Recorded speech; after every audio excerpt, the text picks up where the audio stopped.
ചെകുത്താന് മുന്നിൽ അടിയറവ് പറഞ്ഞ എല്ലാ സിനിമകളും ആർക്കു മുന്നിലും മുട്ടുമടക്കാതെ എമ്പുരാൻ. മലയാള സിനിമയിലെ ഏറ്റവും വലിയ വിജയത്തിലേക്ക് കുതിക്കുകയാണ് മോഹൻലാൽ ചിത്രമായ എമ്പുരാൻ. മാർച്ച് 27 പുറത്തിറങ്ങിയ ചിത്രം ബോക്സ് ഓഫീസിൽ ഇതിനോടകം തന്നെ പല റെക്കോർഡുകളും തകർത്തെറിഞ്ഞ് മുന്നേറുകയാണ്. മലയാള സിനിമയുടെ ബിസിനസ് ഇനി എമ്പുരാന് മുൻപും ശേഷവുമെന്ന് അറിയപ്പെടും. മലയാള സിനിമയിൽ പുതിയ ചരിത്രം കുറിക്കുകയാണ് ചിത്രം. റിലീസ് ചെയ്ത് 10 ദിവസം കൊണ്ട് മലയാളത്തിൽ ഏറ്റവും കൂടുതൽ കളക്ഷൻ നേടുന്ന ചിത്രമായി എമ്പുരാൻ മാറിക്കഴിഞ്ഞു. 2024 റിലീസ് ചെയ്ത മഞ്ഞുമൽ ബോയ്സിനെ മറികടന്നാണ് എമ്പുരാൻ ഇൻഡസ്ട്രി ഹിറ്റായി മാറിയത്. ചിത്രത്തിന്റെ അടിയറ പ്രവർത്തകർ തന്നെയാണ് ഇക്കാര്യങ്ങൾ അറിയിച്ചത്. 72 ദിവസം കൊണ്ട് മഞ്ഞുമൽ ബോയ്സ് ആഗോളതലത്തിൽ നേടിയ 242 കോടി രൂപ വെറും 10 ദിവസം കൊണ്ടാണ് എമ്പുരാൻ മറികടന്നത്.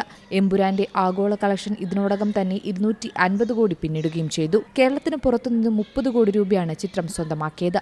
വിദേശത്തും ഇതിനോടകം തന്നെ മഞ്ഞുമൽ ബോയ്സിനെ എമ്പുരാൻ മറികടന്നിട്ടുണ്ട്.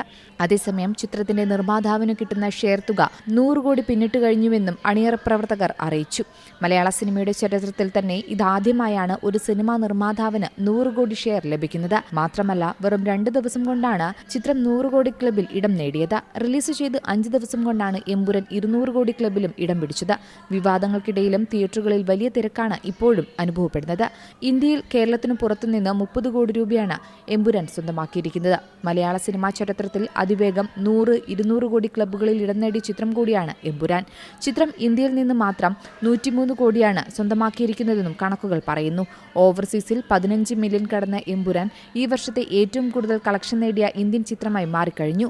ഓവർസീസിൽ ചാവിയുടെ കളക്ഷനെയാണ് എമ്പുരാൻ പിന്നിലാക്കിയത്.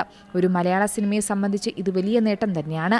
അതേസമയം ഒരു മൂന്നാം ഭാഗത്തിന്റെ സാധ്യതകൾ ബാക്കിവെച്ചാണ് സിനിമ അവസാനിക്കുന്നത്.